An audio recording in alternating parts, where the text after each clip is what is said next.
언론 보도에 따르면 윤석열 검찰총장은 재임 중 총장목 특수활동비 이른바 현금 저수지를 약 78억 원 규모로 조성해 놓았고, 윤석열 총장은 일신상의 위기에 처한 시점마다 특활비를 뿌리며 검사들의 지지를 규합하며 국면을 전환하고 이를 통해 자신의 법률적 혹은 정치적 위기 상황을 모면하려 했던 것으로 보입니다. 법질서를 수호해야 할 법무부 장관이 사실상 검찰의 정보 공개 의무 위반 행위 및 특정 업무 경비 오남용 등의 범죄 행위에 은닉해 적극적으로 가담하고 또 방조한 것입니다. 무너진 법 앞에 평등을 바로 세우기 위해 공정한 법의 이름으로 윤석열, 한동훈 두 피고발인들을 엄중히 수사하여 처벌하여 주시기 바랍니다.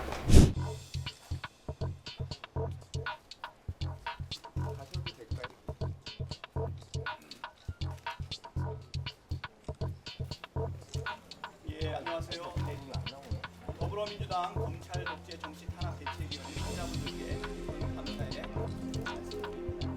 자, 그러면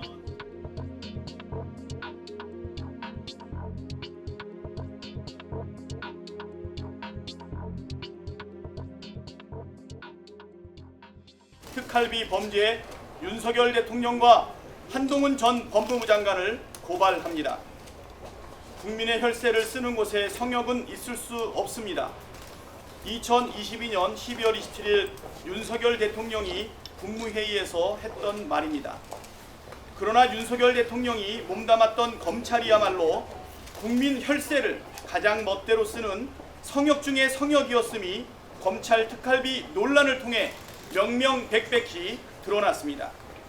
국민 혈세를 마음대로 써놓고 자료까지 무단 폐기한 검찰의 범죄 행각, 그 중심에는 윤석열 대통령과 한동훈 전 법무부 장관이 있습니다. 먼저 윤석열 대통령의 범죄 혐의에 대해 설명드립니다. 기획재정부의 예산 및 기금운용계획 집행 지침에 의하면 검찰총장의 특수활동비는 기밀을 요하는 수사나 정보활동의 목적으로 용도가 한정되어 있습니다. 그러나 윤석열 대통령은 검찰총장 재직 시절 이렇게 용도가 한정된 특활비를 마치 쌈짓돈 꺼내 쓰듯 남용하는 비상식적이고 위법적인 행태를 반복했습니다. 언론 보도에 따르면 윤석열 검찰총장은 재임 중 총장목 특수활동비 이른바 현금 저수지를 약 78억 원 규모로 조성해 놓았고, 이는 재임 기간의 20개월 동안 검찰 조직 전체가 쓴 특수활동비 전체의 절반이 넘는 59%에 달하는 막대한 규모입니다. 윤석열 총장은 임기 마지막 3개월 동안 이 현금 저수지에서 꺼낸 억대 현금을 전국 검찰청에 나눠주는 전례 없는 행태를 보였습니다. 심각한 문제는 특수활동비 지급일이 윤석열 총장에게 법적, 정치적 위기가 닥친 시점과 맞물린다는 것입니다. 2020년 12월 3일 윤석열 총장은 전국 검찰청에 특활비 1억 1268만 원을 전액 현금으로 지급했습니다. 공교롭게도 다음날 바로 추미애 당시 법무부 장관의 징계 청구에 의해 윤석열 총장에 대한 제1차 징계위원회가 열릴 예정이었습니다. 불과 이틀 전인 2020년 12월 1일 전국 모든 검찰청에 이미 1억 1268만 원의 정기분 특수활동비가 배분됐습니다. 이렇게 특활비가 부족한 상황도 아니었음에도 자신에 대한 징계위 개최 예정일 바로 전날에 1억 원이 넘는 특활비를 현금으로 전국 65개 모든 검찰청에 뿌린 것입니다.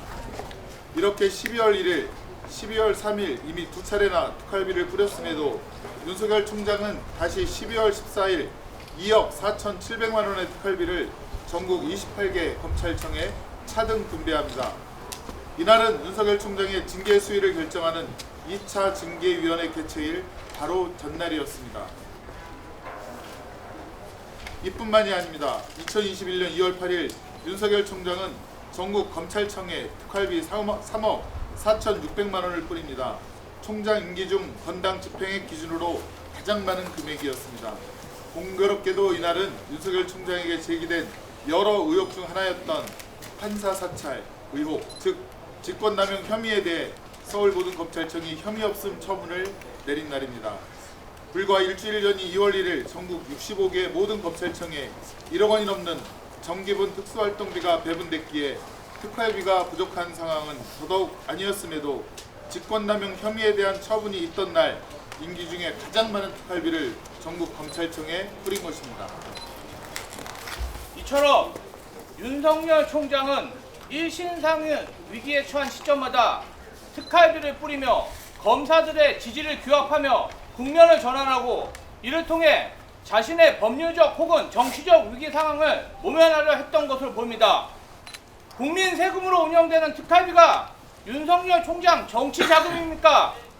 국가의 사무를 처리하는 자가 임무에 위배되는 행위로 제3자에게 재산상의 이득을 취득하게 하여 국가의 손해를 가한 것은 업무상 배임죄에 해당합니다. 또한 이로 인해 국고에 손실을 미친 금액이 확정된 것만 7억 568만 원에 달하므로 이는 특정 범죄 가중 처벌 등에 관한 법률상 국고 손실죄에 해당합니다. 다음은 한동훈 전 법무장관에 관련 혐의입니다.